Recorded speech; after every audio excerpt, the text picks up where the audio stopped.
Been following what's going on in Israel, Gaza over the last 18 months? Of course. Where do you stand on it? Well, I support the importance of Palestinian liberation. What do you make of the events that kicked off this recent military campaign, October 7, 2023 and on? You can't just start at October 7. We have this continuously inhabiting population in Palestine for thousands of years. Do you think the Jewish people have a claim to the land as well? Yeah, I mean, historically, right? Like, that's where Judaism started. In terms of indigeneity, this concept of who's indigenous, at what point does that stop in the timeline? Because if the last official state in the region in geography was, say, the Kingdom of Judah before the Jews were kicked out by the Romans, according to the indigenous argument, say that this is a Jewish state, first and foremost? So that's where I draw the line. That's a very dangerous thing to get into. All these groups have closeness and historical tie to this land. So do you think if the right of return on the Palestinian side was implemented, there would or wouldn't be mass displacement of Jews living in Tel Aviv, Haifa, Jerusalem? Sure. No, absolutely not. As far as Hamas, where do you see Hamas fitting into this equation? Do they have evil intentions towards Israel, towards Jews? No, I believe that Hamas was created out of this desperation.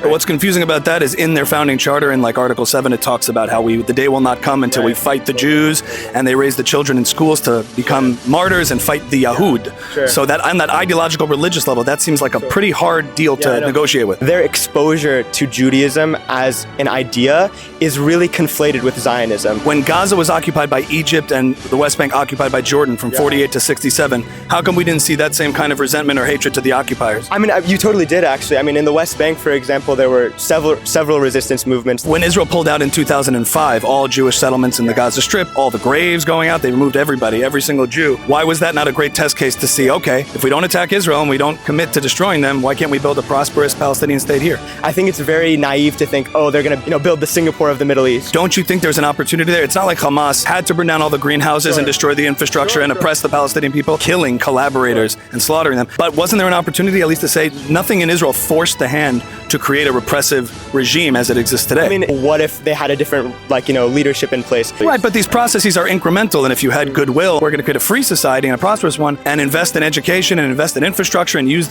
all the money in aid and recognize Israel. Don't you think that would have been better? Did Israel cause that, or did they do that? They're creating this resentment. They're creating this presence and this need for a resistance organization. Just to push back, why didn't they take that opportunity after 2005? Hamas comes in and destroys their political opponents. I would just dispute that that's like a valid argument. In terms of the refugees in surrounding countries, do you think some of those countries owe some sort of obligation, like Jordan or Egypt, to grant citizenship to Palestinian refugees? Yeah, I mean, absolutely. When you look at the Arab world and how Palestinians were cast asunder and thrown into the Arab world, a lot of them are being neglected by countries that they should be able to call home. Before there was a single settlement in the West Bank or Gaza, when Israel was being founded, there was a resentment to Israel existing at all, an objection to it by the Arab states. Do you deny that? But here's the thing. I dispute the need for ethnic or religious sovereignty in any country. Okay. Same way I would object to the idea of this is an Islamic state, everyone here must be Muslim. Right.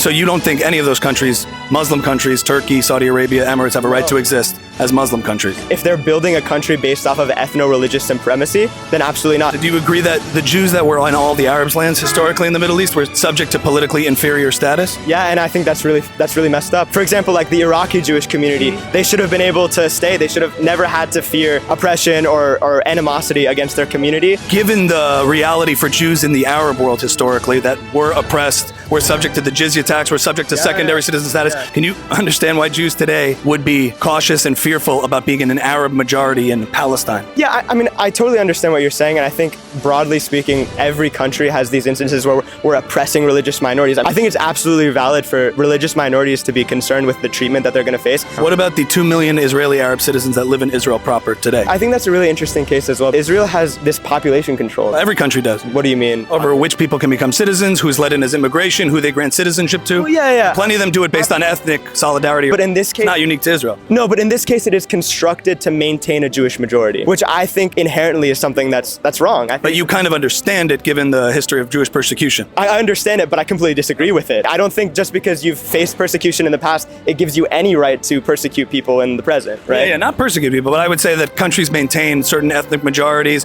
whether it's Japan, China, the Arab countries, Muslim countries around the world, and you think that's wrong? And he's consistent, man. And I think we got to wrap it up there because we've really had a nice, good holiday discussion. You too. Thank you so much.